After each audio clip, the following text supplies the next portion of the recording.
এর আগে এরকম বিহেভ দেখাচ্ছিস কেন? সঙ্গে কি গার্লফ্রেন্ড আছে নাকি? আপু, তুমি আমাকে এভাবে কিস করলে কেন?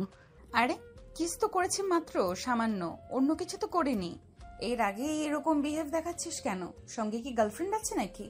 জি না, সঙ্গে কোনো গার্লফ্রেন্ড নেই, বন্ধুর সঙ্গে এসেছে এইখানে। ও আচ্ছা, তাহলে সিঙ্গেল। আয়, তোর সাথে কথা আছে।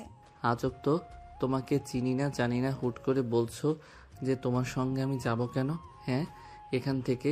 আর আমার কিভাবে কিস করলে কেন? ফাজিল একটা মেয়ে। ও, তাহলে এইভাবে যাবি না তুই? বুঝতে পারছি তোর কথা। টাকা লাগবে? ওকে, টাকা দিব আমি। কি বলছো আপু? এইগুলো তোমার মাথা ঠিক আছে? ছাড়ো, আমাকে ছাড়ো। তারপর স্বাধীন তার বন্ধুকে খুঁজতে লাগে, কিন্তু কোথাও পায় না। স্বাধীন রাখতে লাগে তার বন্ধুর কারণে। অন্যদিকে নেহা তার কিছু ফ্রেন্ডদের নিয়ে আসে, স্বাধীনকে জোর জবরদস্তি করে উপরের দিকে নিয়ে যেতে লাগে। তারপর একটা রুমে ঢুকে নেহার সঙ্গে ঢুকে পড়ে। বাইরে থেকে নেহার বান্ধবীরা দরজা লাগিয়ে দিয়ে চলে যায়। দেখো আপু, তুমি একদম আমার কাছে আসার চেষ্টা করবে না। তুমি যেমন ছেলে ভাবছো আমি অমন না। আমি মোটেও সুখ বিলিয়ে বেড়াই না। আমি আমার বন্ধুর সঙ্গে এখানে এসেছি। এটাই ফার্স্ট টাইম। যদি জানতাম যে নাইট ক্লাবে এসব হয় তাহলে কখনোই আসতাম না। হয়েছে, আর মিথ্যা কথা বলতে হবে না। সব ছেলেরা একই কথা বলে। দেখো আপু, তুমি মাতাল হয়ে আছো। প্লিজ একদম আমার কাছে আসবে না, তাহলে তোমার কিন্তু ভালো হবে না। আমি তো আমার খারাপ চাই, তাই ভালো তো চাই না। তাই বারবার তোর কাছে এগিয়ে আসছি, কিন্তু তুই কিছুই করছিস না। আচ্ছা, তুই কি পুরুষ? কথাটা বলে নেহা হাসতে লাগে অনবরত। তারপর স্বাধীন নেহার কাছ থেকে ধীরে ধীরে পেছনের দিকে যেতে লাগে। নেহা ক্রমশই স্বাধীনের দিকে এগিয়ে যেতে লাগে। এক পর্যায়ে স্বাধীনকে দেওয়ালের সঙ্গে চেপে ধরে ঠোঁটের সঙ্গে ঠোঁট লাগিয়ে দেয়। নেহাকে ধাক্কা দিয়ে সরিয়ে দিয়ে বলে, আরে আপু, আমি তোমাকে বলছি তুমি যেরকম ছেলে ভাবছো আমি ওই রকম না। আমি এই কাজ কখনোই করতে পারবো না। বিশ্বাস করো, আমি আমার বন্ধুর সঙ্গে এসেছি।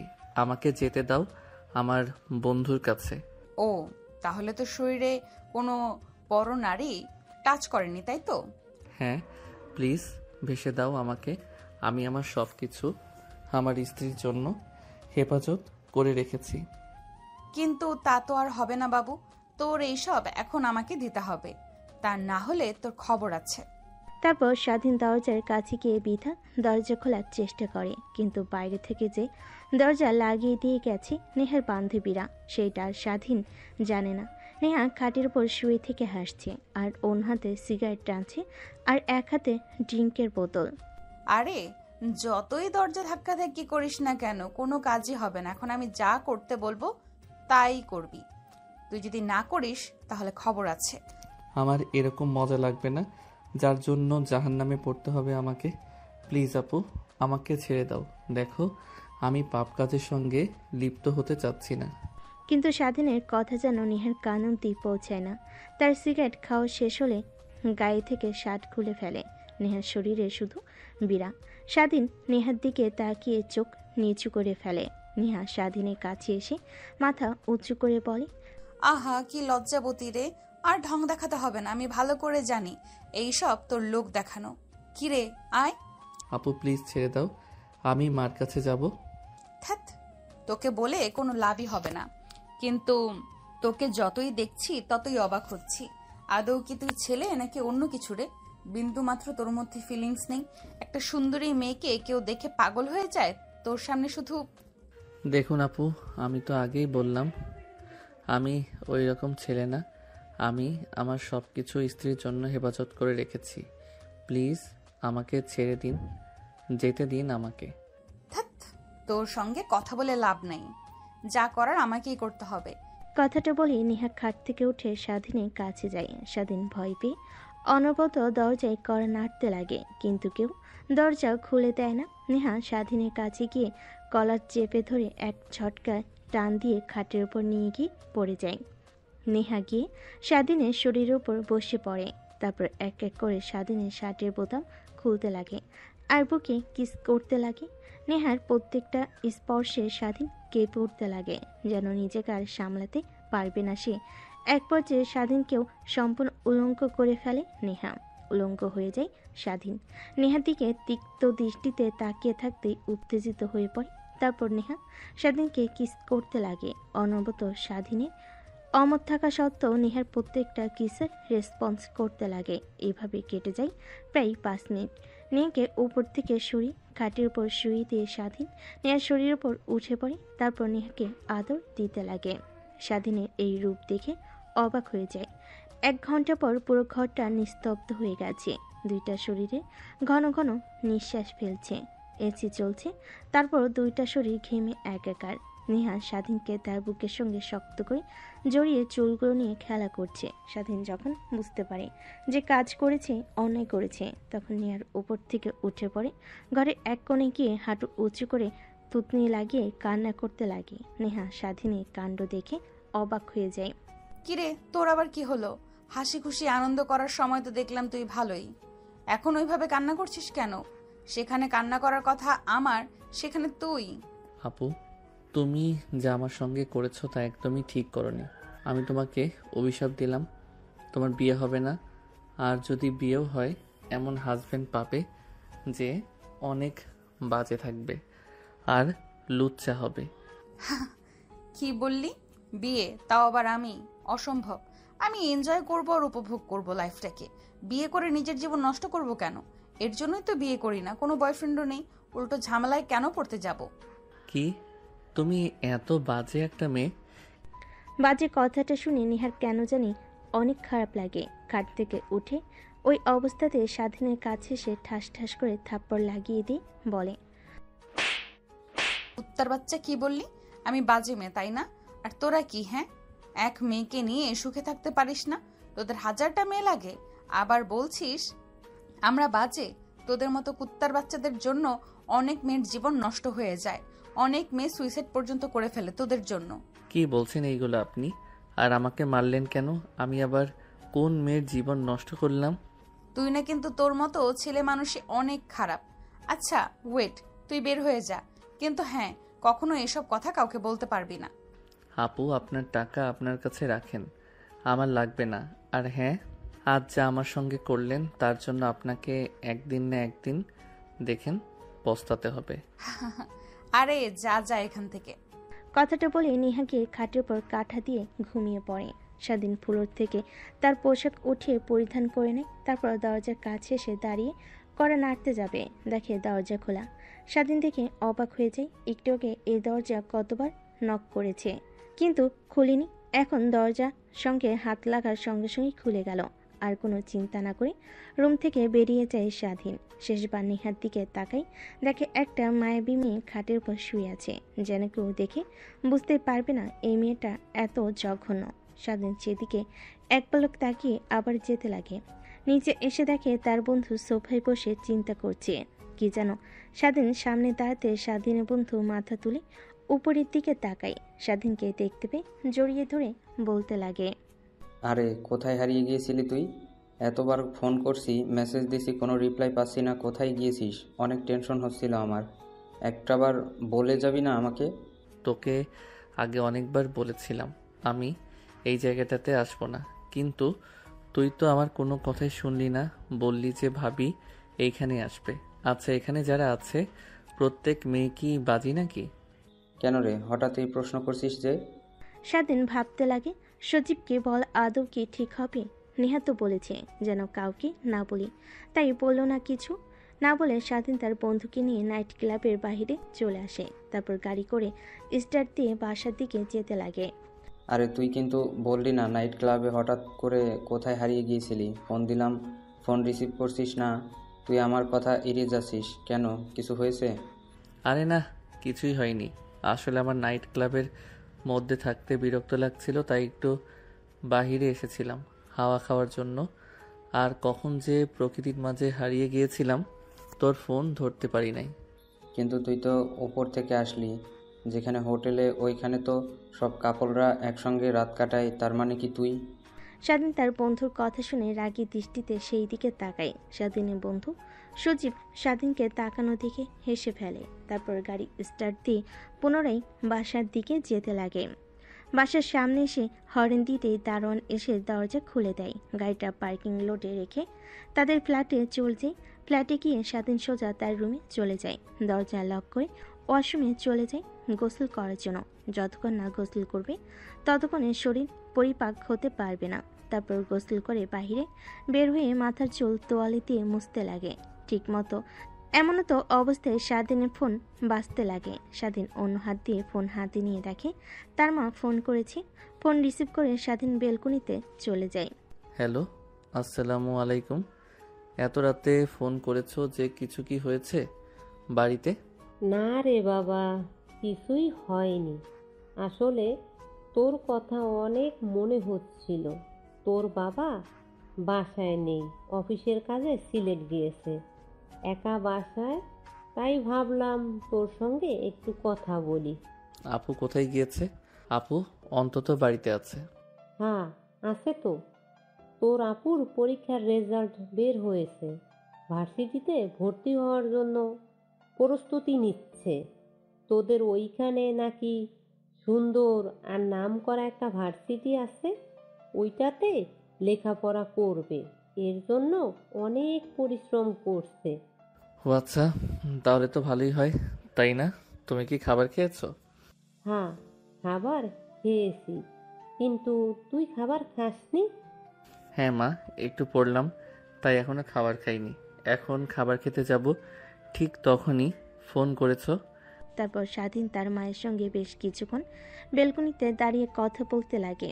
কথা বলা শেষ করে স্বাধীন রুমে প্রবেশ করে, পোশাক পরে নেয়। তারপর নিচে আসে খাবার খাওয়ার জন্য।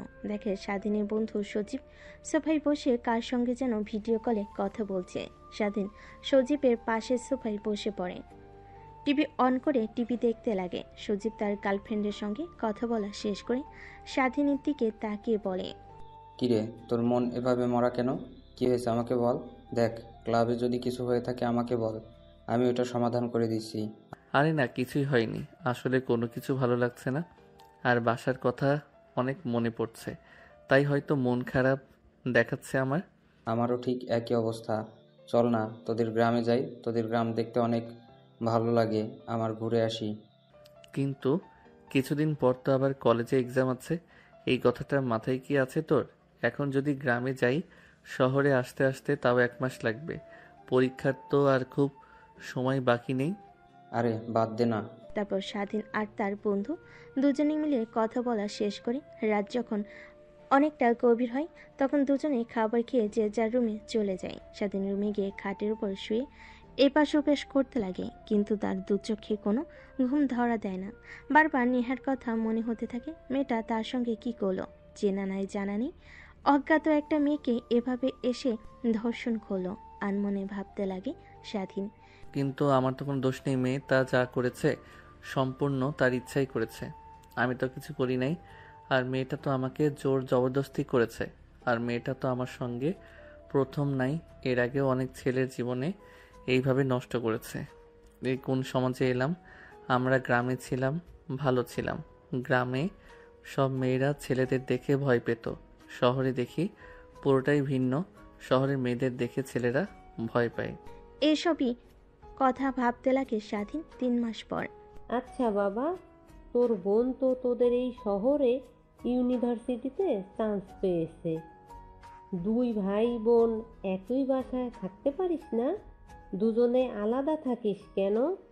আরে মা, তোমার যে বজ্জাত ছেলে, আমি কতবার করে ফোন করে বলি, ভাই আমার বাসায় আয়, ও আসেই না। একটা ফ্ল্যাট নিয়ে আমি আর আমার এক বান্ধবী থাকি, 2টা রুম ফাঁকাই পড়ে থাকে, ও এসে থাকতে পারে না। আরে আপু, তুমি তোমার বান্ধবীকে নিয়ে থাকো, ওইখানে আমি গেলে তোমার বান্ধবী কি মনে করবে বলো তো? এর কারণেই আমি যাই না। আরে না, কিছুই মনে করবে না। এইভাবে খাওয়া দাওয়ার পর্ব শেষ হয়। তারপর যে যার রুমে গিয়ে ঘুমিয়ে পড়ে। পরের দিন সকালবেলা স্বাধীন আর তার বোন ঘুম থেকে উঠে রওনা হয় ঢাকার উদ্দেশ্যে। প্রায় 4 ঘন্টা পর ঢাকায় এসে পৌঁছে স্বাধীনের বোন। স্বাধীনকে জোরাজুরি করতে লাগে, কারণ তার হাতে বড় একটা লাগেজ ছিল যা একা পরিবাহী করতে পারবে না। তার বোনের অনেক জোরাজুরিতে লাগেজ নিয়ে স্বাধীন তার বোনের বাসায় যায়। কলিং বেল দিতেই একটু পরে একটা মেয়ে এসে দরজা খুলে দেয়। স্বাধীন সামনের দিকে তাকিয়ে ভয় পেয়ে যায়। মেয়েটাকে দেখে কিছুটা পিছিয়ে সরে যায়। আরে এখানে দাঁড়িয়ে আছিস কেন? আয়, বাসার মধ্যে আয়। না আপু, আমি বাসার ভিতরে প্রবেশ করব না। আমায় যেতে হবে আমার হোস্টেলে। তুমি যাও, আর ভাই কোনো সমস্যা হলে আমাকে ফোন করো। রাস্তার অপোজিট সাইডে আমার হোস্টেল। দেখ কি বলছি, রাগ উঠাস না, কিছু খেয়ে তারপর যাস। স্বাধীন অনবরত নাক করতে লাগে, কিন্তু তার বোন স্বাধীনের কোনো কথা না শুনে রুমের ভিতর নিয়ে যায়। দরজা লাগিয়ে খাবার টেবিলে বসে স্বাধীন অপেক্ষা করতে লাগে। স্বাধীনের বোন কিচেন রুমে যেতে নেহা এসে স্বাধীনের পাশে বসে পড়ে। তুই সামিয়ার ছোট ভাই। নেহার কথা শুনে স্বাধীন মাথা দিয়ে হ্যাঁ বোঝায়। এইটা তোর সঙ্গে কি করলাম আমি? প্লিজ সামিয়াকে কিছু বলবি না, ও আমাকে ভুল বুঝবে। না, আমি আপুকে সব কথা বলে দেব। আর তুমি একটা বাজে মেয়ে, তোমার সঙ্গে আমার আপুকে রাখবো না। তোমার সঙ্গে থাকতে নিলে আমার আপু তোমার মতো খারাপ হয়ে যাবে। প্লিজ সামিয়াকে এসব কথা বলিস না। আর ওই দিন তোর সঙ্গে ভুল করে এসব করে ফেলেছি। আসলে আমিও ফার্স্ট টাইম গিয়েছিলাম নাইট ক্লাবে, ড্রিঙ্ক করে মাতাল হয়ে গেছিলাম, তারপর তোকে কিস করেছিলাম। কি? বাট তোমাকে দেখে আমার বিন্দু মাত্র মনে হয়নি যে তুমি প্রথমবার এসেছো। বিশ্বাস কর, সত্যি বলছি, ওই বাড়ি আমার প্রথম ছিল। নেহার কথাটা শেষ হওয়ার আগে স্বাধীনী বোন হাতে 3 কাপ কফি বানিয়ে সেইখানে আসে। তারপর নেহাকে উদ্দেশ্য করে বলে, কি রে, তুই আমার ভাইয়ের সঙ্গে কি কথা বলছিস? ও অনেক লাজুক, অচেনা কোনো মানুষের সঙ্গে কথা বলে না একদমই। তা তো দেখতেই পাচ্ছি নিজ চোখে। আচ্ছা, তুই যে বলতি তোর ভাই আছে, রাস্তার অপোজিট সাইডে একটা হোস্টেলে থাকে, কখনো আমার সঙ্গে দেখা করিসনি, এটা কি তোর ভাই? হ্যাঁ। তারপর নেহা স্বাধীনের বোন 3 জনে বসে আড্ডা দিতে লাগে। অনেকটা সময় পার হয়ে যায়। এমন সময় নেহা বলে ওঠে, আচ্ছা, একটা কাজ করলেই তো পারিস নাকি? তোর ভাইকে আমাদের সঙ্গে রাখলি। ও তোর ভাই, আমারও ভাই। আমাদের তো এমনিতেই 2টা রুম ফাঁকা পড়ে থাকে। হোস্টেলে থাকে, কি খায় না খায়, এমনিতেই অনেক চিকনা। নেহার কথা শুনে স্বাধীন বেশম খেয়ে ওঠে। নেহা জগ থেকে গ্লাসে পানি ঢেলে স্বাধীনের দিকে এগিয়ে দেয়। স্বাধীনের বোন মাথায় হাত বুলিয়ে দিতে লাগে। কি রে, তোর আবার কি হলো? আচমকা বেসন খেয়ে উঠলি কেন? আর নেহা তো ঠিকই বলেছে, তুই হোস্টেলে থাকিস, কি খাস না খাস, এর থেকে আমাদের এখানেই থাকিস। দেখো, আমি ছেলে মানুষ, তোমার হয়তোবা কোনো সমস্যা না হতে পারে আপু, কিন্তু তোমার বান্ধবীর সমস্যা হতে পারে।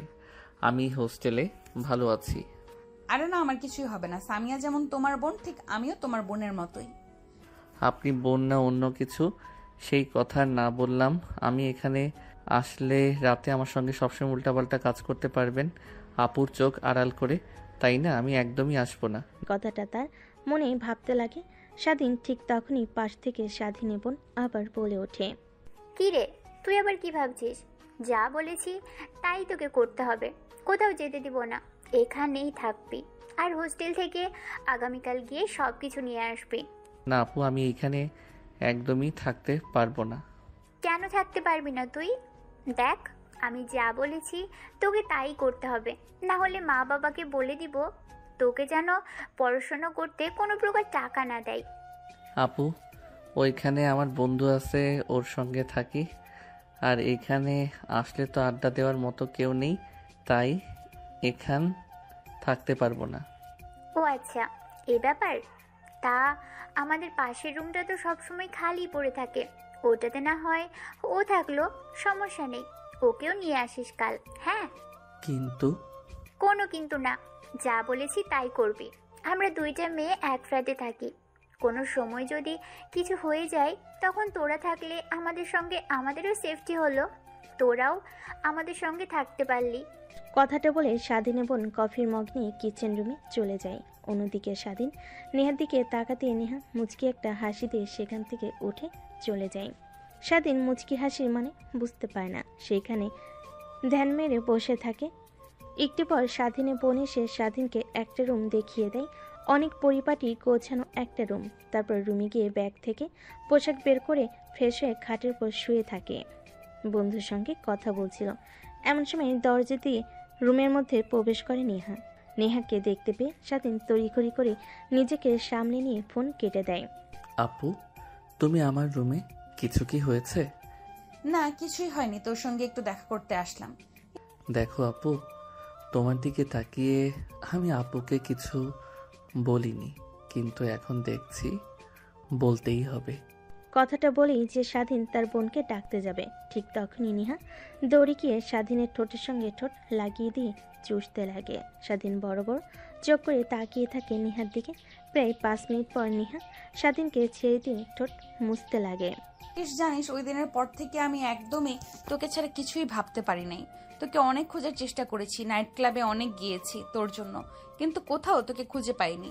দেখো আপু, একদমই তুমি আমার সঙ্গে আজে বাজে কাজ করবে না, তাহলে আমি এইখান থেকে চলে যাব। আপু, আব্বু না টাকা দিলে কি হবে, আমি কিছু একটা করে নেব। ও আচ্ছা, আমরা আজে বাজে কাজ করছি তাই না? চল তাহলে তোকে বিয়ে করে ফেলি, তখন আর তো আজে বাজে কাজ হবে না, সব বৈধতা হবে, তাই না? কি, তাও আবার তোমার মতো বাজে একটা মেয়েকে বিয়ে করব? অসম্ভব, একদমই না। যেই মেয়ে নাইট ক্লাবে একটা ছেলেকে দেখতে পেয়ে তার উপর ঝাঁপিয়ে পড়ে, না জানি আমাকে রেখে যখন আমার থেকে সুন্দর কাউকে দেখবে তার সঙ্গে আবার ওই কাজ করা শুরু করবে। স্বাধীনের কথা শুনে নিহার অনেক রাগ হয়, কারণ সে তো একবার বলেছে যে নিজের মধ্যে ছিল না, ড্রিঙ্কস করে মাতাল হয়ে গিয়েছিল। তাই রাগে নিহা স্বাধীনের দিকে এগিয়ে যেতে লাগে। ঠিক এমন অবস্থায় পিছন থেকে স্বাধীন উপর নিহাকে উদ্দেশ্য করে বলে, কি রে, তোকে পাঠালাম যে যা স্বাধীনকে ডেকে নিয়ে আয় খাবার খাওয়ার জন্য, আর তুই এসে দুজনে গল্প শুরু করেছিস। নিহা নিজেকে সামলে নিয়ে পিছনের দিকে তাকায়, দেখে স্বাধীনের বোন। তারপর নিহা তার মুখে কৃত্রিম হাসি রেখা টেনে বলে, আরে তুই বললি না তোর ভাই অনেক লাজুক, তাই তোর ভাইয়ের লজ্জা ভাঙাচ্ছি। হয়েছে, আমার ভাইকে আর লজ্জা ভাঙাতে হবে না। এখন আয় তুই আমার সাথে, আর স্বাধীন তুইও আয়, খাবার খেয়ে নিবি। কথাটা বলি স্বাধীন বোন নেহাকে নিয়ে রুম থেকে বেরিয়ে আসে। নেহা বারবার স্বাধীনের দিকে রাগী দৃষ্টিতে তাকিয়ে থাকে। স্বাধীন বুঝতে পারে তার আজকে খবর আছে। তারপর শোয়া থেকে উঠে খাবার টেবিলে চলে যায়। খাবার খাওয়া শেষ করে স্বাধীন রুমে এসে ভালোভাবে দরজা লাগিয়ে তারপর লাইট অফ করে মোবাইল অন করে বন্ধুর সঙ্গে গেমস খেলতে লাগে। রাত যখন অনেক গভীর হয় তখন দেখতে পায় তার পায়ে ভার ভার অনুভব হয়। স্বাধীন ভয় পেয়ে যায়। ফ্ল্যাশ লাইট অন করে দেখে নিহা তার পায়ের উপর বসে আছে। স্বাধীন চিৎকার দিতে যাবে, এর আগে নিহা এসে স্বাধীনের মুখে হাত দিয়ে চেপে ধরে। দেখ, তুই তোর বোনকে কি বলবি, উল্টো আমি বলবো তুই আমাকে জোর জবরদস্তি করেছিস। তখন দেখবি তোর বোন তোর কোনো কথাই বিশ্বাস করবে না, আমার কথা বিশ্বাস করবে। আর ওই আমি সবকিছু ভিডিও রেকর্ড করে রেখেছি, যদি চিৎকার চেঁচামেচি করিস তাহলে ভিডিওটা তোর বোনকে আর তোর বাবা মাকে দেখিয়ে দেব, তখন দেখবি তোর কি হাল করে। নেহার কথা শুনে স্বাধীনও বলতে লাগে। নেহা কিছুই বুঝতে পায় না। স্বাধীন মুখ থেকে হাত সরাতে স্বাধীন ঘন ঘন নিঃশ্বাস নিতে লাগে। আর যদি অল্প কিছুক্ষণ হাত মুখে দিয়ে রাখতো তাহলে নির্ঘাত পরপারে চলে যেত। আরে আপু, তুমি কি আমাকে মেরে ফেলতে চেয়েছিলে নাকি এইভাবে মুখ চেপে ধরে? আরে তোকে মারবো কেন, তোকে তো ভালোবাসবো, আদর দেব। ভালোবাসার মানুষ কি কখনো মেরে ফেলা যায় বল? আপু, তুমি হয়তোবা ভুলে যাচ্ছ যে আমি তোমার থেকে 4 বছরের জুনিয়র। এটা কখনো সম্ভব না। কি সম্ভব না? তুই হয়তো আমার আসল পরিচয় জানিস না। আমি যা একবার চেয়েছি তাই পেয়েছি। আমি এখানে তোর বোনের সঙ্গে মা বাবার সঙ্গে রাগ দেখিয়ে তাদের সঙ্গে অভিমান করে এইখানে এসে রয়েছি। না হলে আমার আশেপাশে সব সময় সর্বনিম্ন 20 থেকে 25 জন বডিগার্ড মোতায়েন থাকতো। আর কি বললি? আমার পেছনে পেছনে অনেক ছেলে লাইন দিয়ে দাঁড়িয়ে আছে, তাদের দিকে আমি ফিরেও তাকাই না। তুমি তাহলে যাও না সেই ছেলেদের কাছে, দেখবে তোমার চাহিদা ও পূরণ করবে, তুমিও আনন্দ পাবে। কিন্তু আমি তো তোমার থেকে জুনিয়র, তোমার চাহিদা পূরণ করতে পারবো না। প্লিজ আপু, আমার সঙ্গে এসব আর করবে না। আর আমি তখন বলেছি, উল্টাপাল্টা কিছু করলে আমি এখান থেকে চলে যাব। বুঝতে পারছি, সোজা আঙুলে ঘি উঠবে না, আঙুল বাঁকাতেই হবে। কি তার মানে? তুমি ওই দিন রাতে মদ খেয়ে? স্বাধীনকে আর কোনো কথা বলতে না দিয়ে নেহা স্বাধীনের উপর শুয়ে পড়ে। ঠোঁটের সঙ্গে ঠোঁট লাগিয়ে চুষতে লাগে আর পা দিয়ে স্বাধীনের পায়ে অনবরত টাচ করতে লাগে, যেন স্বাধীন উত্তেজিত হয়ে যায় আর তাকে সুখ দিতে পারে। কিন্তু স্বাধীন পাথরে নাই সেইখানে শুয়ে থাকে। এক পর্যায়ে নেহা স্বাধীনের রেসপন্স না দেখে অনেকটা রেগে যায়। রেগে স্বাধীনের ঠোঁটে কামড় দেয়। স্বাধীন আহ বলে ওঠে। তারপর এক এক করে নেহা স্বাধীনের শরীর থেকে পোশাক খুলতে লাগে। নেহার প্রত্যেকটা স্পর্শে স্বাধীন কেঁপে উঠতে লাগে। এক পর্যায়ে নিজেকে আর সামলাতে না পেরে নেহার সঙ্গে তালে তাল মিলাতে লাগে। দুজন হারিয়ে যায় ভালোবাসার এক অতল গভীরে। 2 ঘন্টা পর নেহা স্বাধীনের বুকের উপর শুয়ে আছে, যাতে নেহার চুলগুলোতে হাত বুলিয়ে দিচ্ছে, যেন সে নিজের মধ্যে নেই। ঠিক তখনই নেহা বলে ওঠে, আচ্ছা জানিস, তোকে যে বলেছিলাম না আমি ড্রিঙ্ক করে মাতাল হয়ে তোর সঙ্গে ওইসব করেছি, মিথ্যা কথা বলেছি। আমি ড্রিঙ্ক করি অনেক আগে থেকেই, কিন্তু কখনোই মাতাল হতাম না। কিন্তু তোকে দেখে মাতাল হয়ে গেছিলাম, জোর জবরদস্তি করতে লাগি। ভেবেছিলাম তুই বাজে, কিন্তু না। কিন্তু ওই দিনের পর থেকে তোকে নিয়ে ভাবতে ভাবতে কখন যে তোকে ভালোবেসে ফেলেছি আমি নিজেও জানি না। বিশ্বাস কর, আমি তোকে অনেক ভালোবাসি।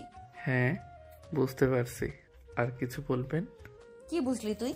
নেহা স্বাধীনের বুকের উপর থেকে মাথা উঁচু করে স্বাধীনের দিকে তাকিয়ে কথাটা বলে, এইটাই বুঝতে পারলাম যে আমি আপনার চাহিদা পূরণ করার বাহক মাত্র।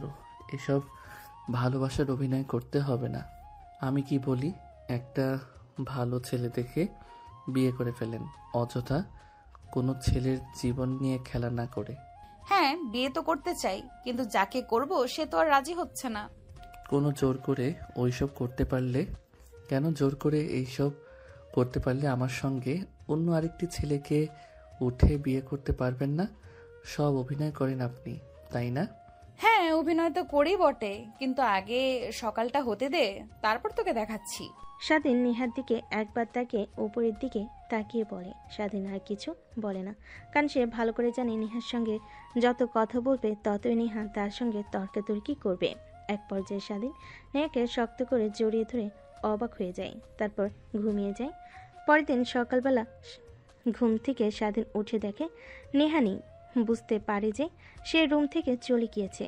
ভাবতে লাগে কালকে রাতে নেহা কিভাবে রুমে প্রবেশ করলো। ভাবতে ভাবতে হঠাৎ নজর যায় বিছানার দিকে, দেখতে পায় রক্তের ছিটে লেগে আছে। স্বাধীন ভয় পেয়ে যায়, যদি এটা তার বোন দেখে ফেলে তাহলে তো স্বাধীনকে সন্দেহ করবে। তাই তড়িঘড়ি করে শোয়া থেকে উঠে বিছানার চাদরটি নিয়ে ওয়াশরুমে চলে যায়। গোসল করে চাদরটি ধুয়ে দিয়ে ছাদে শুকিয়ে দিয়ে যে নিচে নামতে যাবে, অমনি নেহার সঙ্গে দেখা হয়। স্বাধীন মাথা নিচু করে নিচে নামছিল সিঁড়ি দিয়ে। ঠিক তখনই স্বাধীন হাত আলতো করে চেপে ধরে নেহা বলে, কিরে, হঠাৎ আজ এত সকালে ছাদে উঠেছিলে কেন? কালকে রাতে যা করেছেন, যদি আপুর সঙ্গে ধরা খাই তার কারণেই ছাদে এসে জামা কাপড় আর বিছানার চাদর শুকাতে দিয়েছি। স্বাধীনের কথা নেহা বুঝতে পারে, অনেকটা লজ্জা পায়। তারপর স্বাধীনকে দেওয়ালের সঙ্গে চেপে ধরে মাথা পিছন দিকে হাত দিয়ে কিস করতে লাগে। স্বাধীন রেগে গিয়ে নেকে ধাক্কা দিয়ে সরিয়ে দেয়। কি শুরু করেছেন আপনি? হ্যাঁ বলেন তো। আমি বলছি যে আমি আপনার ছোট, তারপরেও এসব করছেন। আবার প্রকাশ্যে যদি আপু দেখে ফেলে তখন কি হবে ভাবতে পারছেন না? একবার জ্যান্ত পুঁতে রাখবে মাটিতে আমাকে। এমনিতে কোনো মেয়ের সঙ্গে দেখতে পারে না আমাকে, এর কারণে আমার কোনো মেয়ে ফ্রেন্ড নেই। কথাগুলো কেন জানি নেহার বুকে তীরের মতো এসে লাগে। তারপর নেহার পাশ কাটিয়ে স্বাধীন নিচে চলে আসে। তারপর স্বাধীন রুমে গিয়ে জামা কাপড় পরে নেয়। রুমে বসে বন্ধুর সঙ্গে কথা বলছিল, তখন স্বাধীনের বোন এসে খাবার খাওয়ার জন্য বলে। তারপর স্বাধীন রুম থেকে বের হয়ে নিচে গিয়ে খাবার খেয়ে নেয়। তারপর স্বাধীন তার বোনকে বিদায় জানিয়ে নিচে চলে আসে। তখনই নেহা এসে স্বাধীনের হাত চেপে ধরে। স্বাধীন নেহার কাছ থেকে তার হাত সরানোর চেষ্টা করে। ঠিক তখনই নেহা স্বাধীনের দিকে রাগী দৃষ্টিতে তাকায়। স্বাধীন নেহার তাকানো দেখে ভয় পেয়ে চুপসে যায়। তারপর একটা রিক্সা দাঁড় করিয়ে নেহা উঠে পড়ে, সঙ্গে স্বাধীনও। তারপর রিক্সাওয়ালা মামাকে কাজী অফিসের কথা বলতে স্বাধীন অবাক হয়ে যায়। নেহাকে কিছু বলবে, কিন্তু তার অগ্নি মাখা চোখের সামনে আসার সঙ্গে সঙ্গে সব কিছু ভুলে যায়। একটু পর কাজী অফিসে চলে আসে নেহা। স্বাধীনকে কাজী অফিসের সামনে দাঁড় করিয়ে কথায় যেন চলে যায়। সে পালাবে কিনা এসবই ভাবছে, কিন্তু কেন যেন তখনই নেহা তার সঙ্গে 4-5 জন লোক নিয়ে আসে। তারপর নেহা স্বাধীনের কাছে এসে হাত চেপে ধরে কাজী অফিসের ভিতরে চলে যায়। কাজী অফিসের সামনে থাকা 2টা চেয়ারে স্বাধীন আর নেহা বসে পড়ে। আরে নেহা মা, তুমি এখানে? হ্যাঁ আঙ্কেল, বিয়ে করব। কি বলছো মা? বিয়ে করবে মানে? বিয়ে তো আর সামান্য বিষয় নয়, এর জন্য সাক্ষী লাগে আর বাবা মার মত লাগে। কিন্তু তোমার মা বাবা কই? কাউকে তো দেখতেছি না। কিন্তু আঙ্কেল, আপনি হয়তো বা ভুলে গিয়েছেন যে একটা মেয়ে আর ছেলের প্রাপ্তবয়স্ক হলে তারা বিয়ে করতে পারে, বাবা মার কোনো দরকার পড়ে না। তো আপনাকে যা করতে বলেছি তাই করেন, আর এই 4 জন হচ্ছে আমাদের সাক্ষী। ঠিক আছে মা। তারপর কাজী সাহেব, স্বাধীন আর নিহার দুজনেই বিয়ের কার্যক্রম করতে লাগে। একটু পরে স্বাধীনকে কবুল বলতে বললে স্বাধীন কবুল বলে না। পাশ থেকে নেহা স্বাধীনকে তার কাছে এগিয়ে নিয়ে এসে কানে কানে বলতে লাগে, দেখ, এখন যদি কবুল না বলিস, সিনক্রেট করিস, তাহলে আমার কাছে যে ভিডিওটা আছে তা তোর বাবা মার কাছে পাঠিয়ে দেব। আর তোর বোনকে আমি কান্না করে করে তোর সম্বন্ধে উল্টাপাল্টা কথা বলবো। তখন দেখি তুই কিভাবে আমাকে বিয়ে না করে, তখন আমাকে এমনিতে তোকে বিয়ে করতে হবে। এর থেকে আমি যা বলি, তুই আমাকে বিয়ে কর, কেউ জানতে পারবে না। তুই লেখাপড়া কর, প্রতিষ্ঠিত হলে তখন আমরা না হয় সবাইকে বলে দিব। কিন্তু আপু, আমি তো আপনাকে ভালো। স্বাধীনের কথা শেষ না হতে নিহা স্বাধীনের হাত শক্ত করে চেপে ধরে আর চোখে বড় বড় করে তাকিয়ে থাকে। স্বাধীন ভয় পেয়ে ঢোক গিলে সামনে থাকা গ্লাস থেকে পানি ডকডক করে খেয়ে ফেলে। তারপর একসঙ্গে কবুল কবুল বলে ওঠে। নেহাকে বলার সঙ্গে সঙ্গে নেহা কবুল বলে ওঠে। তারপর কাজী সাহেব দেনা পাওনা দিয়ে নেহা আর স্বাধীন দুজনেই কাজী অফিস থেকে বের হয়ে আসে। স্বাধীন কান্না করতে লাগে। নেহা এটা দেখে ভোর কুচকে স্বাধীনের দিকে তাকায়। কিরে, তুই কান্না করছিস কেন? কান্না করব না কি করব? তোমার মতো একটা বুইড়া বেটির সঙ্গে আমার বিয়ে হয়েছে, আর আমাকে কোনো মেয়ে বিয়ে করবে না কারণ আমি বিবাহিত। আমার কতদিনের স্বপ্ন ছিল একটা জুনিয়র মেয়েকে বিয়ে করব, সুখের সংসার করব। তার হবে না? কেন হবে না? সব হবে। আমি তো আছি নাকি তোর পাশে? কথাটা বলে নেহা স্বাধীনের চোখে থাকা পানি টিস্যু দিয়ে মুছতে লাগে। স্বাধীন মুখ তুলে সামনে তাকিয়ে অবাক হয়, কারণ তার বন্ধু সজীবের হাত একটা মেয়ের হাত চেপে ধরে এইদিকে নিয়ে আসছে। কান্তার বন্ধু সজীব একটা মেয়ের হাত চেপে ধরে এইদিকে নিয়ে আসছে। স্বাধীন দেখে অবাক হয়ে যায়। সজীব তার মুখ ঢেকে ফেলে, কারণ স্বাধীনের চোখ আড়াল হয় না। কি রে সজীব, তুই এখানে?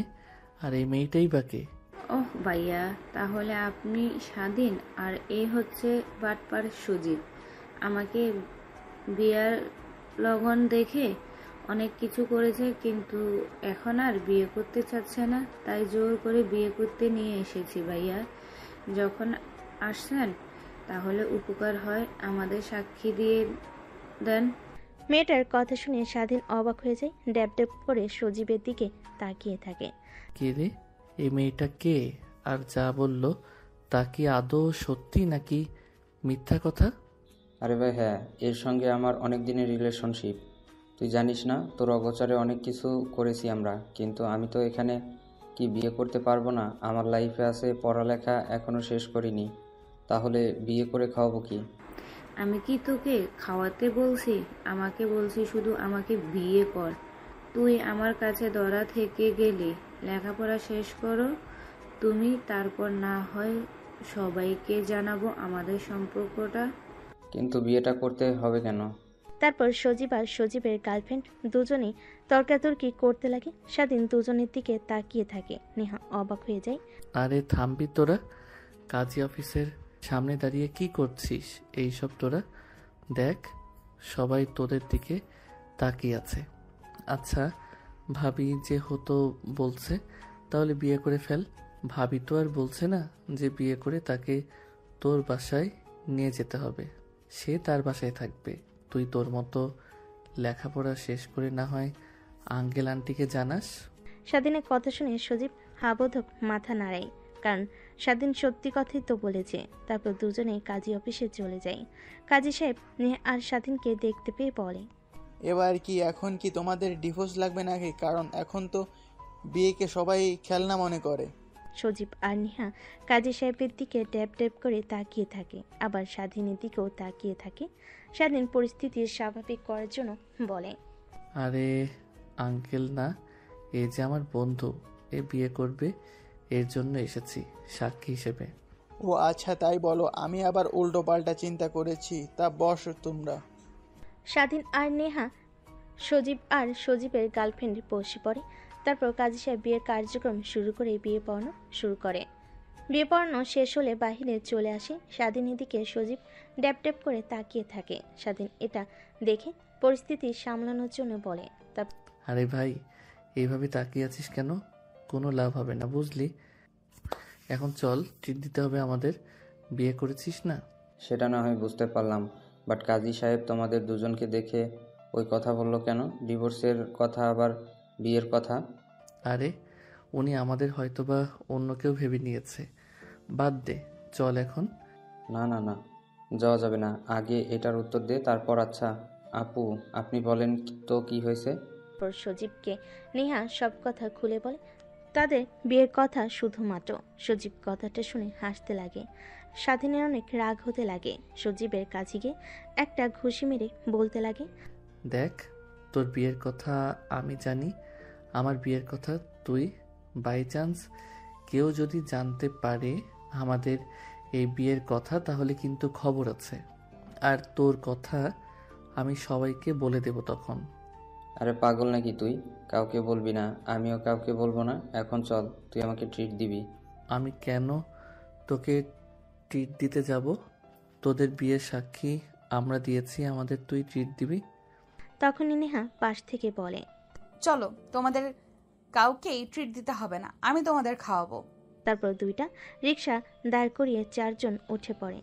তারপর একটা রেস্টুরেন্টের সামনে গিয়ে নেমে রিক্সাওয়ালাকে ভাড়া দিতে চলে যায়। তারপর তারা রেস্টুরেন্টে ঢুকে খাওয়া দাওয়া করে চারজনে অনেক এনজয় করতে লাগে। দেখতে দেখতে অনেকটা সময় পার হয়ে যায়। তারপর চারজন রেস্টুরেন্ট থেকে বের হয়ে রিক্সা নিয়ে পুরো শহরটা ঘুরতে লাগে।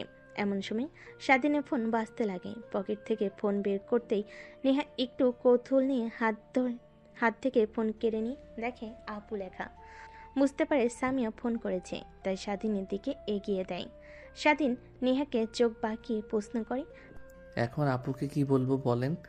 আপু তো বলেছিল যে হোস্টেল থেকে সব কিছু গুছিয়ে যেন খুব তাড়াতাড়ি বাসায় যাই, কিন্তু আমরা তো বাহিরে দিয়ে ঘুরছি এখন। কিছু একটা বলো তুমি। তারপর স্বাধীন ফোন রিসিভ করে কানের কাছে ধরতেই ওপাশ থেকে সামিয়া বলতে লাগে, কি রে, তুই কখন বের হয়েছিস বাসা থেকে? এখনো আসিসনি কেন? হোস্টেল থেকে সব কিছু আনতে তো আর এত সময় লাগার কথা না।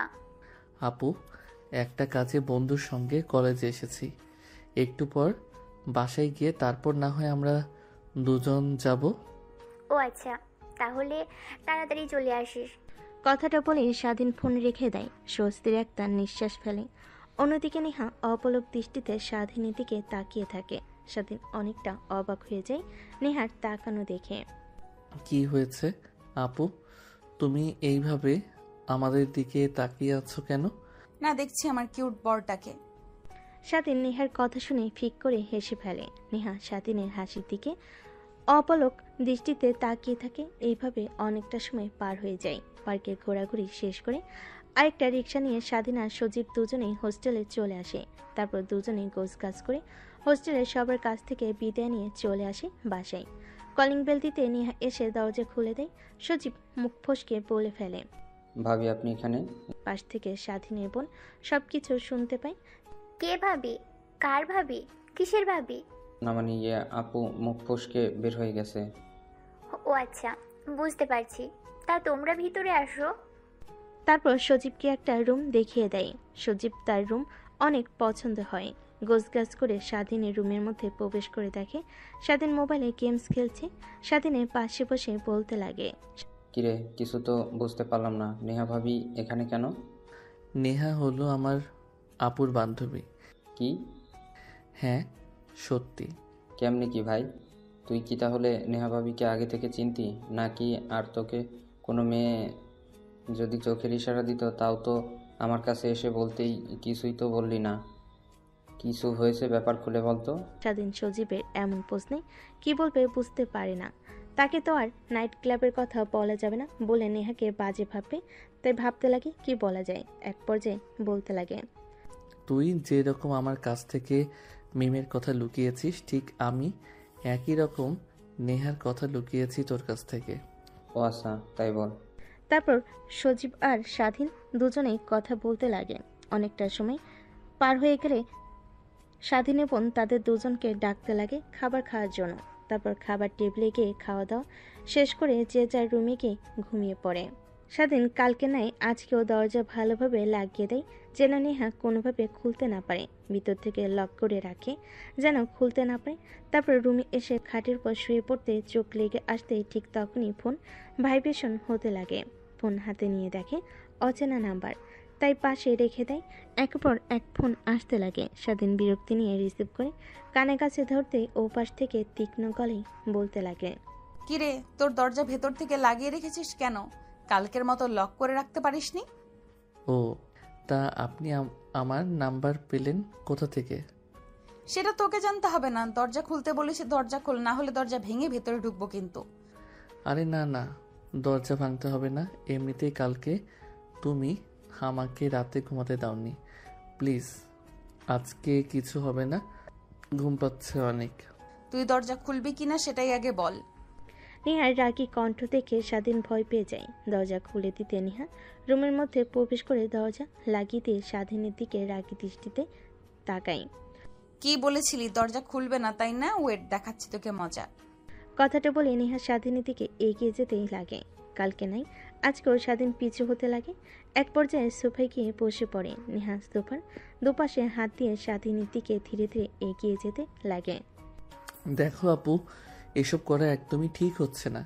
ভুলবশত যদি তোমার পেটে বাবু চলে আসে তখন কি হবে? আসলে আসবে, সেটা নিয়ে তোকে ভাবতে হবে না। এখন যা করছি তা করতে দে, না হলে তোর খবর আছে। কিন্তু দেখ, কোনো কিন্তু করবি না। তোর এরকম দ্বিধাদ্বন্দ্বের কারণে আমি তোকে কিন্তু বিয়ে করেছি শরীয়ত মোতাবেক। তুই আমার স্বামী, তোর কাছ থেকে স্ত্রীর অধিকার আমি পেতেই পারি, না হলে জোর করে আদায় করব। দেখো আপু, আমি তোমাকে সব কথা খুলে বলি, তখন তোমার ভয়ের তো চেহারা দেখে কিছু বলিনি। আমি তোমাকে স্ত্রী হিসেবে মানতে পারবো না, কারণ আমার বাবা মা কখনো তোমার মতো একটা মেয়েকে তাদের ছেলের বউ হিসেবে একদমই দেখতে পারবে না। কেন, আমার মধ্যে এমন কিসের অভাব আছে যে আঙ্কেল আন্টি আমাকে তাদের ছেলের বউ হিসেবে মানতে পারবে না? ছোটোখাটো পোশাক পরো, নাইট ক্লাবে যাও, এসব কোনো ভালো মেয়ের কাজ না। এটা যদি একটাবার আমার বাবা মা জানে তাহলে তো আরও কখনোই মানবে না। হ্যাঁ, এটাই ঠিক। আগে অনেক গিয়েছি, বাট বিশ্বাস কর 3 মাস হলো নিজেকে একদম পরিবর্তন করে ফেলেছি। তোর বোনের সঙ্গে দেখা হওয়ার পর থেকে একসঙ্গে থাকি। আর জিজ্ঞেস করতে পারিস তোর বোনকে কোন জায়গায় যায় নাকি? তোর বোনের সঙ্গে সব সময় থাকি, ভার্সিটিতে যাই একসঙ্গে, সবকিছু করি। ও আচ্ছা। হ্যাঁ, আরও তুমি আমাকে যেভাবে বলবে সেভাবেই চলবো। পর্দা করে বোরকা পরে বাইরে চলাফেরা করতে বললে সেটাও করব। প্লিজ আমাকে ভালোবেসে নিজের করে নাও, কখনো দূরে সরিয়ে দিও না। স্বাধীনের কেন জানি নেহার বলা কথাগুলো শুনে অনেক ভালো লাগে, তাই নেহাকে আলতো করে নিজের দিকে এগিয়ে নিয়ে আসে। নেহার হাত ছেড়ে দিতে স্বাধীনের উপর পড়ে যায়। নেহা স্বাধীনকে শক্ত করে নিজের আওতায় নিয়ে আসে, পিছনে চুল চেপে ধরে ঠোঁটের সঙ্গে ঠোঁট লাগিয়ে ফেলে স্বাধীন। তারপর অনবরত কিস করতে লাগে। নেহা স্বাধীনের ভালোবাসা পেয়ে প্রতিনিয়ত শিউরে উঠতে লাগে। তারপর সোফার উপর থেকে নেহাকে উঠিয়ে কোলে করে খাটের উপর নিয়ে এসে ফেলে দেয়। তারপর এক এক করে শার্ট খুলতে লাগে, প্যান্ট খুলে নেহার উপরে ঝাঁপিয়ে পড়ে। অনেকটা সময় পার হয়ে গেলে স্বাধীন নেহার উপর ক্লান্ত হয়ে শুয়ে পড়ে আর স্বাধীনের চুলগুলোতে হাত বুলিয়ে দিতে লাগে। এমন সময় স্বাধীন নেহাকে প্রশ্ন করে, আচ্ছা, কিভাবে এত কিছু হয়ে গেল? তাই না, আপনি কি আমাকে আগে থেকে চিনতেন, পছন্দ করতেন? সত্যি বলতে হ্যাঁ, অনেক আগে থেকেই। আর কোনো কথা নেই। শুনছে আর নীরবতা দুজনের মধ্যে বিরাজ করে। একটু পর নেহা স্বাধীনকে তার উপর থেকে সরিয়ে ফ্লোর থেকে পায়জামা আর 3 পিস পরতে লাগে। স্বাধীন নেহার দিকে অপলক দৃষ্টিতে তাকিয়ে থাকে। এক পর্যায়ে খাট থেকে উঠে পিছন দিক থেকে নেহাকে শক্ত করে জড়িয়ে ধরে ঘাড়ি অনবরত কিস করতে লাগে। নেহা মুচকি একটা হাসি দেয়। আরে কি করছো, ছাড়ো, সকাল হয়ে যাবে। আবার না ঘুমালে কালকে আবার ভার্সিটিতে যেতে হবে, উঠতে পারবো না। হলে হবে, সমস্যা কি? চলো আবার। কি না, আর পারবো না, সরি, মাফ চাই। আজকের মতো এখানেই সমাপ্ত, কালকে। এইটা বলে কোনো লাভ হবে না। কথাটা বলে স্বাধীন নেহাকে কোলে তুলে নেয়। তারপর বিছানায় নিয়ে গিয়ে এক এক করে নেহার শরীর থেকে জামা কাপড় খুলতে লাগে। আবারও দুজন হারিয়ে যায় ভালোবাসার অতল সাগরে। অনেকক্ষণ পর স্বাধীন ক্লান্ত হয়ে নেহাকে জড়িয়ে ধরে শুয়েছিল। এমন সময় স্বাধীনের মাথায় একটা প্রশ্ন ঘুরপাক খায়। নেহার দিকে তাকিয়ে ছোট্ট করে একটা আলতো করে কিস করে বলতে লাগে, একটা প্রশ্ন করব, যদি কিছু মনে না করো। কেন? একটা কেন, হাজারটা প্রশ্ন করো, আমি সব প্রশ্নের উত্তর দিব নির্দ্বিধায়। আচ্ছা, আপনি কি এতিম না আপনার ফ্যামিলি আছে? আমার ফ্যামিলি আছে, বাবা মা ভাই বোন সবাই আছে। তাহলে একা থাকেন কেন? আর আপু বলল যে আপনার কথা মা বাবার কাছে, আপনি নাকি আপনার মা বাবার সঙ্গে অভিমান করে রয়েছেন। হ্যাঁ। কিন্তু কেন? তুমি যেহেতু আমার স্বামী, তোমাকে সব কথা বলার অধিকার আছে। আমার বাবা হলো এই শহরের নামকরা বিজনেসম্যান, নাম্বার 1 কোম্পানির মালিক ইমরান চৌধুরী। তুমি হয়তোবা নাম শুনেছো। হ্যাঁ শুনেছি তো, অনেক কোটিপতি বাংলাদেশের নাম্বার 1 কোম্পানির মালিক। হ্যাঁ, কিন্তু এটাই হলো আমার শত্রু। প্রতিনিয়ত বাবার রুলস ফর্মালিটি মেনে চলতে তার বডিগার্ড সর্বক্ষণ আমাকে পাহারা দেয়। আমার যা একদমই ভালো লাগে না, আর তাদের লাইফস্টাইল আমার অনেক বাজে লাগে। তাই সাধারণ মানুষের মতো জীবনযাপন করতে চাই। বাবাকে বলতে নিলে সে বলে তার অনেক শত্রু, আমার বিপদ হবে, তাই সে আমাকে একা ছাড়তে চায় না। তাই বাবা মার সঙ্গে ঝামেলা করে আমি বাসা থেকে বের হয়ে আসি। তারপরে শহরে এসে এই বাসা কিনে এখানে উঠি। তারপর ভার্সিটিতে গেলে তোমার বোনের সঙ্গে আমার পরিচয় হয়। সেই থেকেই আমরা দুজন একসাথেই থাকি।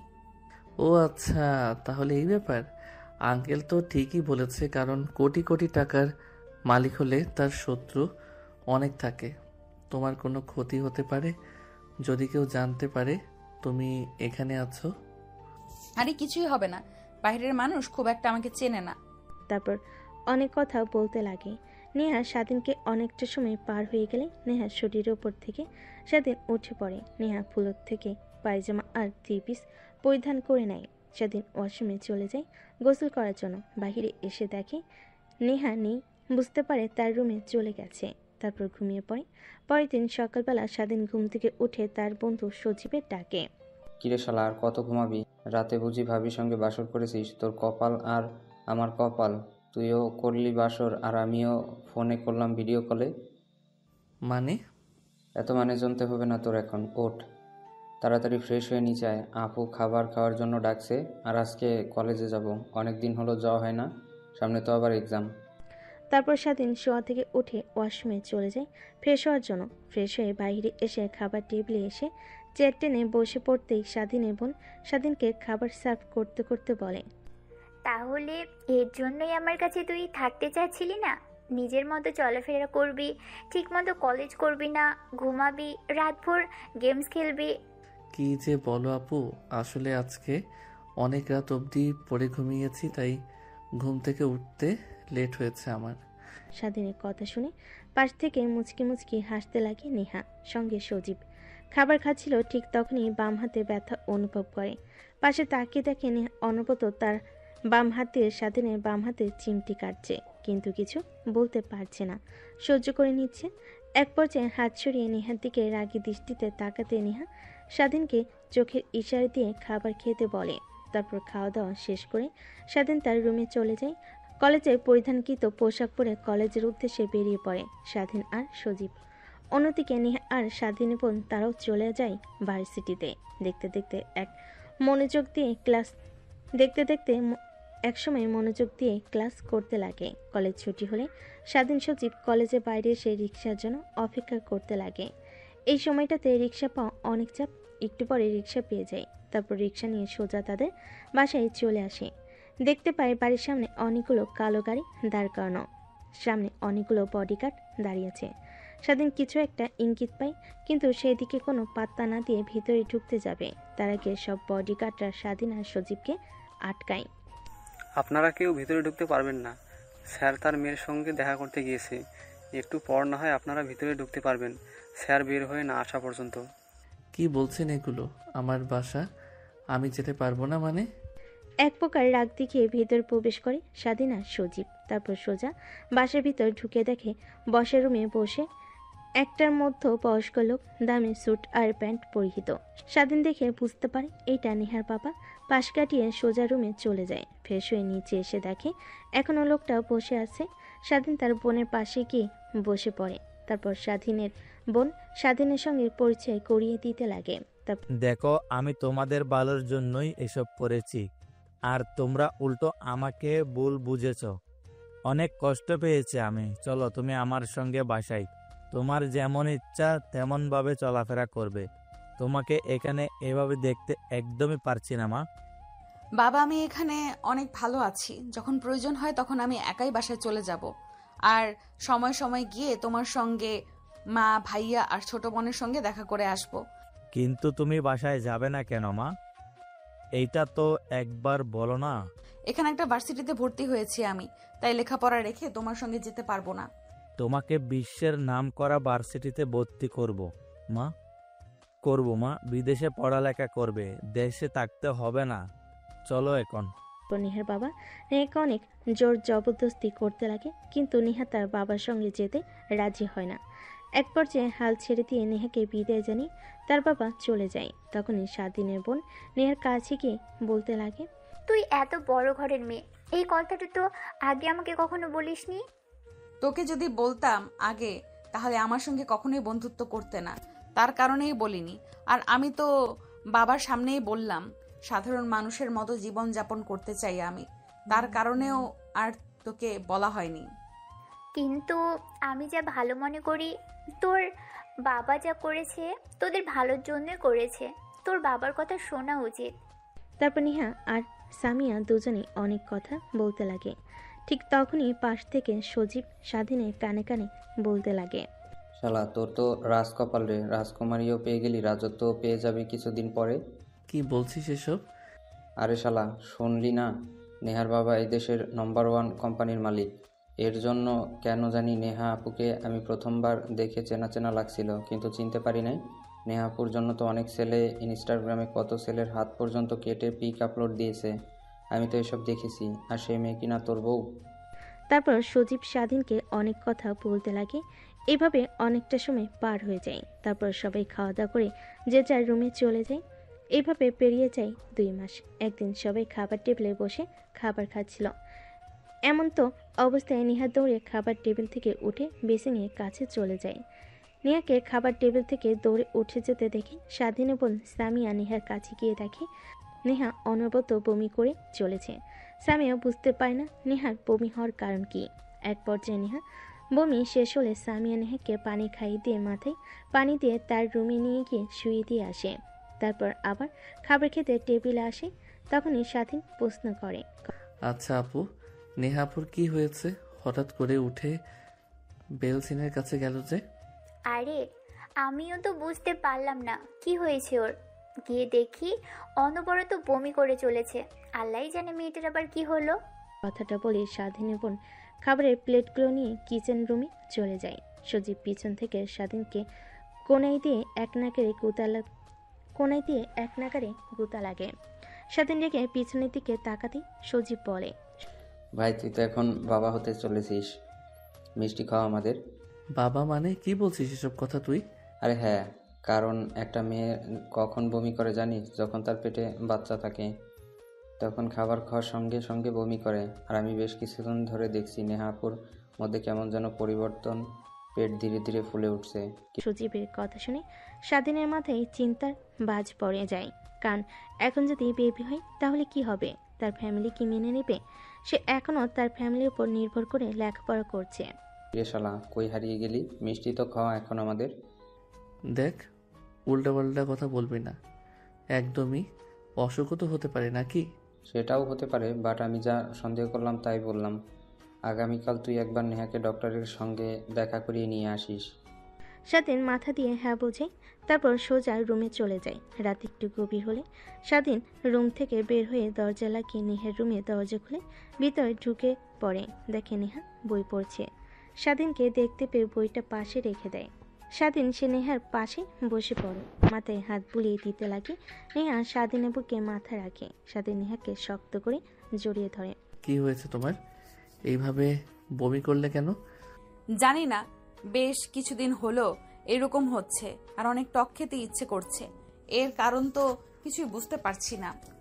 নেহার কথা শুনে স্বাধীনের আরও সন্দেহ গাঢ় হয়, কারণ এই লক্ষণ তো গর্ভবতী মায়েদের একমাত্র হয়। কি ভাবছো এভাবে? আচ্ছা, আমি যদি মারা যাই তুমি অনেক খুশি হবে, তাই না? কারণ জোর করে বিয়ে করেছি, জোর করে ভালোবাসার অধিকার আদায় করে নিয়েছি। আমি মরে গেলে এইসব আর কে করবে? অনেক খুশি হবে তুমি। নেহার কথা শুনে স্বাধীনের বুকের বাঁ পাশে চিনচিনে ব্যথা হতে লাগে। কিছুই হবে না, তোমায় কিছুই হয়নি। কালকে আপু সঙ্গে ডাক্তারের কাছে যেও, তাহলে এই চিন্তা মুক্ত হয়ে পড়বে। আর হ্যাঁ, প্রথমে হয়তো তোমাকে ভালোবাসিনি, কিন্তু এখন বিশ্বাস করো অনেক অনেক ভালোবাসি, নিজের জীবনের থেকেও বেশি। কথাটা বলে স্বাধীন নেহার কপালে আলতো করে একটা চুমু দেয়, তারপর আবার বলতে লাগে, আচ্ছা, এখন যদি তোমার বাবা আসে আর বলে তোমাকে তার সঙ্গে নিয়ে যাবে যেইভাবেই হোক, তখন কি তুমি আমাকে ভুলে যাবে? স্বাধীন নামে কেউ তোমার জীবনের সঙ্গে জড়িয়েছিল? আরে না, পাগল নাকি তুমি? আমার স্বামী আর আমার অ্যাকাউন্টে যত টাকা আছে তুমি আজীবন বসে খেয়েও ফুরাতে পারবে না। আমি বলবো না বিয়ে করেছি, আমার স্বামী তুমি পরিচয় করিয়ে দেব, তারপর বাবার রেগে একা চলে যাব। কথাটা বলে নেহা স্বাধীনকে জড়িয়ে ধরে। এভাবে অনেকটা সময় পার হয়ে যায়। এমন সময় স্বাধীন বলে, চলো বাইরে যাই, অনেক সুন্দর চাঁদ উঠেছে, ছাদ থেকে অনেক ভালো দেখাবে। ছাদে যাও, আমি কফি বানিয়ে আনছি। তারপর স্বাধীন কিচেন রুমে গিয়ে কফি বানিয়ে সাথে যায়। দেখে নেহা দোলনায় বসে আছে। স্বাধীন নেহার পাশে বসে পড়ে মুক্ত আকাশে পূর্ণিমার জ্যোৎস্না দেখতে লাগে দুজন মিলে। এভাবে অনেকটা সময় পার হয়ে গেলে রাত যখন গভীর হয়, তখন স্বাধীন নেহাকে কোলে তুলে নেয়। তারপর সিঁড়ি দিয়ে নিচে নেমে নেহার রুমে নেহাকে দিয়ে স্বাধীন তার রুমে এসে ঘুমিয়ে পড়ে। পরের দিন সকালবেলা স্বাধীন ঘুম থেকে উঠে ফ্রেশ হয়ে কলেজে চলে যায়। অন্যদিকে নেহা স্বাধীনের বোনকে নিয়ে হসপিটালে চলে যায়। স্বাধীন ক্লাসে মনোযোগ দিতে পারে না, যদি তার সন্দেহটা ঠিক হয়, আবার যদি নেহার কোনো মারাত্মক রোগ হয়। এসব বিষয় নিয়ে চিন্তা করতে করতে ক্লাস শেষ করে কলেজ ছুটি হলে বাসে এসে দেখে নেহা বসার রুমে বসে আছে চিন্তিত হয়ে, পাশে তার বোন। স্বাধীন রুমের দিকে যাচ্ছিল, এমন সময় পিছন থেকে তার বোন ডাক দেয়। স্বাধীন বাধ্য ছেলের মতো তার বোনের সামনে গিয়ে দাঁড়ায়। স্বাধীনের বোন বসে থেকে উঠে স্বাধীনের গালে ঠাস ঠাস করে থাপ্পড় মারতে লাগে। এইটুকু ছেলে হয়ে বিয়ে করে ফেলেছিস, আবার বাবাও হতে চলেছিস। একটাবার কাউকে জানানোর প্রয়োজন মনে করলি না? ছি, আমার বলতেও ঘেন্না হচ্ছে। তুই আমার ভাই। স্বাধীন যা বোঝার বুঝে ফেলেছে। নেহা তার বোনকে সব কথা খুলে বলেছে। স্বাধীন মাটির দিকে তাকিয়ে থাকে, আরেকটা থাপ্পড় দিতে যাবে সামিয়া। এমন সময় নেহা এসে সামিয়ার হাত চেপে ধরে। দেখো, ওর কোনো দোষ নেই, আমি জোর করে বিয়ে করেছি আর সবাইকে বলতে নিষেধ করেছি, এর কারণেই কাউকে বলিনি। স্বাধীন, তাই বলে আমাকেও বলবে না? আমি ওর বোন হই। আমি কি তোদের সম্পর্কটা মেনে নিতাম না? উল্টো আমি মা বাবাকে বোঝাতাম। আর এখন কি বলবো? তার ছেলে লুকিয়ে বিয়ে করেছে, আবার বাচ্চার বাবা হচ্ছে। তখন বাবা মা কি বলবে বুঝতে পারছিস তোরা? আপু, ভুল করে ফেলেছি, প্লিজ তুমি বাবা মাকে রাজি করাও। আর নেহার কোনো দোষ নেই, যা করার আমি করেছি, ওর সঙ্গে জোর করে বিয়ে করেছি ওকে। তারপর নেহা স্বাধীনের বোন তিনজনের কথা বলতে লাগে। তার সজীব দর্শকের ন্যায় দাঁড়িয়ে আছে। স্বাধীনের বোন মাথা চেপে ধরে সোফায় বসে পড়ে। আচ্ছা, তুই তোর রুমে যা, পোশাক পরিবর্তন করে আয়। আমি মা বাবাকে এখনই আসতে বলছি ঢাকায়। স্বাধীন তার রুমে চলে যায় পোশাক পরিবর্তন করার জন্য। ওয়াশরুমে যায় ফ্রেশ হওয়ার জন্য। বাইরে এসে দেখে নেহা তোয়ালে হাতে নিয়ে দাঁড়িয়ে আছে। স্বাধীন নেহাকে কি বলবে কিছুই বুঝতে পারে না। নেহার হাত থেকে তোয়ালেটা নিয়ে মুখ মুছতে লাগে। নেহা বুঝতে পারে স্বাধীন অনেক অভিমান করে আছে তার উপর, কারণ সে এখন বেবি চায়নি। দেখো, এখানে তো আমাদের কোনো হাত নেই। স্বয়ং আল্লাহ তাআলা চেয়েছিলেন যে আমাদের এই সম্পর্কটা সবার মাঝে যেন প্রকাশ পায়। লুকিয়ে লুকিয়ে সম্পর্কটা চালানোর থেকে প্রকাশ পেয়ে সবার মাঝে এটাই ভালো। আর তুমি নারাজ হয়ে থেকো না প্লিজ। আরে পাগলি, কি বলো? নারাজ হয়ে থাকবো কেন? আমি বাচ্চার বাবা হচ্ছি, এটা তো অনেক আনন্দের কথা, তাই না? আমি অনেক খুশি। আর তোমাকে দেখে একটুও মনে হচ্ছে না। স্বাধীন খুশি হয়ে নেহাকে শক্ত করে জড়িয়ে ধরে উপরে তুলে ঘোরাতে লাগে। আরে নামাও নামাও, পড়ে যাবে, আর যে কেউ দেখতেও পারে। এখন আর দেখলে কোনো সমস্যা নেই, কারণ সবাই জেনে গেছে। হয়েছে, আর বলতে হবে না, চলো নিচে যাই, সবাই আমাদের জন্য অপেক্ষা করছে। তারপর নেহা আর স্বাধীন দুজনেই নিচে চলে আসে। এভাবে সময় কোথা দিয়ে পার হয়ে যায় বুঝতেই পারে না। সন্ধ্যা হতে স্বাধীনের বাবা মা সবাই চলে আসে। ইমিডিয়েটলি খবর দেওয়াতে তার একটু চিন্তিত হয়ে আসে। রুমের মধ্যে ঢুকে স্বাধীন আর সামিয়াকে সুস্থ দেখে স্বস্তির নিঃশ্বাস ফেলে। বাবা, তোদের কিছু হয়নি তো? হঠাৎ করে তোরা তাড়াহুড়া করে খবর দিলি, কিছু কি হয়েছে তোদের? স্বাধীন কোনো উত্তর না দিয়ে মাথা নিচু করে ফেলে। তারপর স্বাধীন বোন তার বাবা মাকে সব কথা খুলে বলতে লাগে। অনেক রাগ হতে লাগে। নেহার দিকে তাকিয়ে নিমিষেই সব রাগ মাটি হয়ে যায় তাদের, কারণ এত সুন্দর একটা মেয়ে। নেহা এগিয়ে এসে স্বাধীনের মা বাবার পা ছুঁয়ে সালাম করে। বেঁচে থাকো মা, বেঁচে থাকো। কিন্তু তোমরা যা করেছো একদমই কাজটা ঠিক করনি। তোমরা যদি আমাদের বলতে, আমরা ধুমধাম করে আয়োজন করে বিয়ে দিতাম, কিন্তু যা করার তো করেই ফেলেছ। এখন ছেলের বিয়ে না দেখে নানা হচ্ছি। কথাটা বলে সেইখানে থাকা সবাই হাসতে লাগে। ঠিক তখনই দরজার কলিং বেল বাজতে লাগে। স্বাধীনের বোন গিয়ে দরজা খুলে দেয়। তখনই হুড়মুড়িয়ে ভেতরে প্রবেশ করে নেহার বাবা মা, ভাই আর ছোট বোন। স্বাধীনের বাবা নেহার বাবাকে দেখে অবাক হয়ে যায়। দাঁড়িয়ে হ্যান্ডশেক করতে লাগে আর বলতে লাগে, আরে দোস্ত, তুই এখানে? আমারও তো একই প্রশ্ন, তুই এখানে কেন? আরে এইটা হচ্ছে আমার মেয়ে, আর এটা হচ্ছে আমার ছেলে। এরা দুজন এই বাসাতে থাকে। কি, তার মানে স্বাধীন তোর ছেলে? আর নেহা মামনি তোর মেয়ে? নেহার বাবা মাথা দিয়ে হ্যাঁ বোঝায়। তারপর স্বাধীনের বাবা আর নেহার বাবা দুজনেই হাসতে লাগে। তারপর সব পরিবার মিলে নেহা আর স্বাধীনকে মেনে নেয়। সবাইকে অনেক খুশি দেখে স্বাধীন আর নেহা দুজনেই অনেক খুশি হয়। দেখতে দেখতে রাত হয়ে গেলে নেহা স্বাধীন তাদের রুমে চলে যায়। স্বাধীন নেহার কাছে এসে খাটের উপর বসে থেকে বলতে লাগে, কখনো ভাবতেও পারিনি যে সব কিছু এইভাবে ঠিক হয়ে যাবে। ভেবেছিলাম যদি একবার কোনোভাবে আপু কিংবা বাবা মা জানতে পারে তাহলে আমার খবর আছে। হ্যাঁ, কিন্তু দেখো এখন সবাই কত খুশি। আমাদের সম্পর্কটা জানার পর থেকে আরো খুশি তারা যখন জানতে পেরেছে যে নানা দাদা হতে চলেছে তারা। তারপর নেহা ড্রেসিং টেবিলের সামনে থেকে খাটের উপর এসে বসে পড়ে। স্বাধীন নেহাকে জড়িয়ে ধরে খাটের উপর শুয়ে পড়ে। না না, আর কিছুই হবে না, বলে দিলাম। হবে না মানে আজকে হবে। আজকে আমাদের দ্বিতীয় বাসরাত, কারণ আছে, সবাই মেনে নিয়েছে আমাদের। কথাটা বলে স্বাধীন ঝাঁপিয়ে পড়ে নেহার উপর। আর বাকিটা আপনাদের না জানলেও চলবে। যদি জানার খুব ইচ্ছে হয় তাহলে বিয়ে করে নেন।